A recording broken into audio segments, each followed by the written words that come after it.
me getting to my lowest to finally lock the fuck in. So let's get into it. But I'll be on it always, always and forever.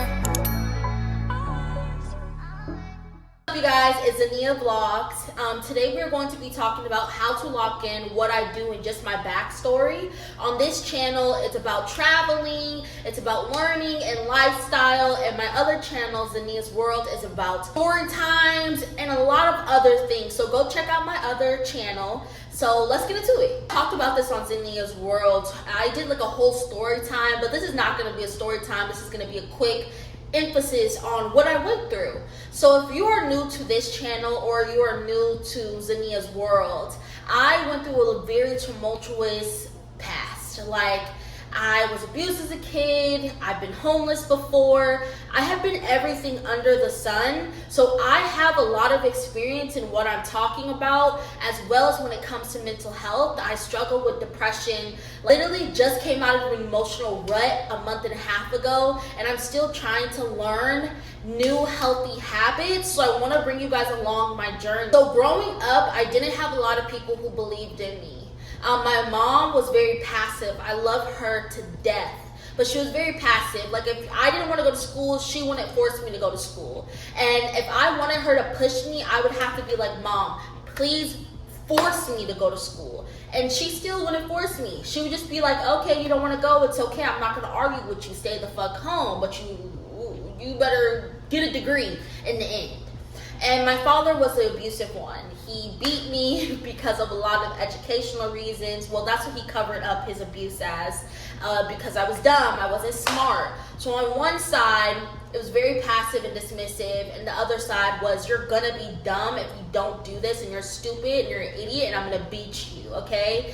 And when you bring those two together, the biggest unhealthy habit I've seen my entire life was people not standing on business, okay? When you don't stand on fucking business and you have children or you have a family, his sisters, brothers, and they see you not standing on fucking business, that's what they're going to do.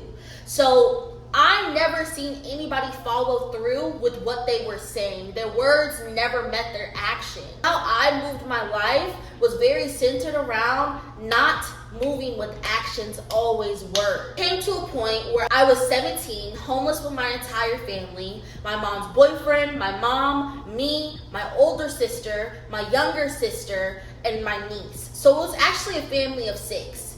I was homeless, and I also was going to school every single day and working 40 hours a week at McDonald's. I was overweight as well.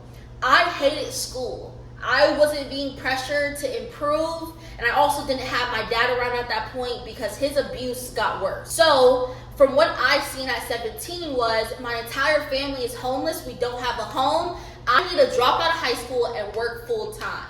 So what did I do? I dropped out of high school, went to online school, ended up dropping out of online school, and just was working every single week. I was 17, working 40 hours a week. I was underage, and they even were like, hey, Zania, you're underage, we can't put you in for all of these hours. I was doing overnight shifts. I was coming in at 3 p.m. and leaving at 3 a.m. I was genuinely trying to get money to help my family. So now I'm 17, homeless, working 80 hours a week, and I have horrible mental health.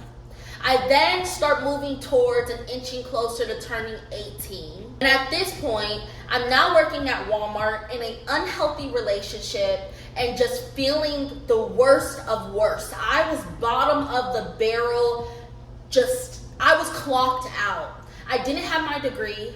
I was watching all of my people that went to school with me graduate, go to prom. I didn't go to prom, I didn't graduate. And I was sitting at home with a 23-year-old man when I was 18, trying to make him love me. And in that situation, I lost myself. I didn't think I was beautiful. I thought that I was fat. I thought that I was ugly. I thought that I was worthless. It took until 18th birthday to finally leave that unhealthy relationship. And that's when I started seeing angel numbers. If you guys don't see, I have 222 tatted on me. Angel numbers heavily follow me everywhere I go, okay? I started seeing 555 and 1111. 1111 just means that you are having new beginnings. 555 is to release whatever is toxic around you. So when I finally left that relationship, that's when I said I'm locking the fuck in. I left him, and I'm telling you guys this with all of my chest. I left him, and at the time I lived in Arizona. I lived across the street from ASU West Campus. And if you guys know, anybody could sit in college campus library. So when I was not working, I would go to ASU West Campus and sit in their library for hours at a time studying to get my GED. At the time, I didn't know what I wanted to be. I knew I wanted to have my own business. So I was like, I want to become an esthetician. So what am I going to do to become an esthetician? I'm going to start looking into schools. Literally that August, I go and I do my first English test. I go and I start contacting esthetician schools. Take my second test, my third test, and then my fourth test. I failed my fourth test 3 fucking times, you guys. Like, I thought I was not going to be able to do it. I thought I was never going to graduate. I thought I was never going to get my GED because I failed it so many fucking times that I was like, I don't know what else is in store for me or if I'm even going to improve or what am I going to do from this point. At the time, I was saving up. We just got our own apartment. I wasn't homeless anymore. I finally had my own room. I was working full time, okay? But clock that T. My mental health still wasn't the best. I was working out, but I was bettering myself. The first time in my life was when I finally got to the lowest of that I've ever been that pushed me to get my GED, go back to school, go look into esthetician school, and I didn't end up going to esthetician school, but if you guys could see my GED diploma, my GED diploma says the 11th, and on the 18th, I was already enrolled in college. I started college to get my marketing degree a week after I graduated with my GED, okay? And I got my GED, I went to college, and just by the grace of the universe and God, guess what fucking happened, you guys? I then got back my money. With that money, I did buy my books, but I went and I got my license, my permanent, right? Mind you, I didn't know how to drive. My mom wouldn't teach me because she had anxiety. So I went and got my permanent. After that, I got my second half of my money and I went to driving school. I put myself through driving school. I paid for everything. I was standing on business and locking the fuck in. Got my license, I helped my mom get her car, and then a couple months after that, I went and got my own fucking car all in a year and a half. It took me to be at my lowest to finally understand that I was capable of doing amazing things. Have I went through a lot of shit in the past years that I've lost myself in that? Yes. I have, and I'm not going to sit here and lie and say that I'm always locked in. I'm not, and this is why I'm here to tell you guys how to lock back in when you have lost it. The first thing that I always do is open up my blinds and get ready. Because if I don't get ready and open up my blinds, I'm going to sit in a dark house all day knowing that that's going to be a problem because being in the dark triggers me, okay? I also put on my favorite music. I love music to fucking death. Ever since I was young, how I cured and helped my mental health was putting on music. So I find my favorite playlist, I open up the blinds, and I get to work, okay? Now what I've been doing is cleaning and meal prepping. Choosing a certain day to clean and meal prep is what's going to lead you into success and locking the fuck in.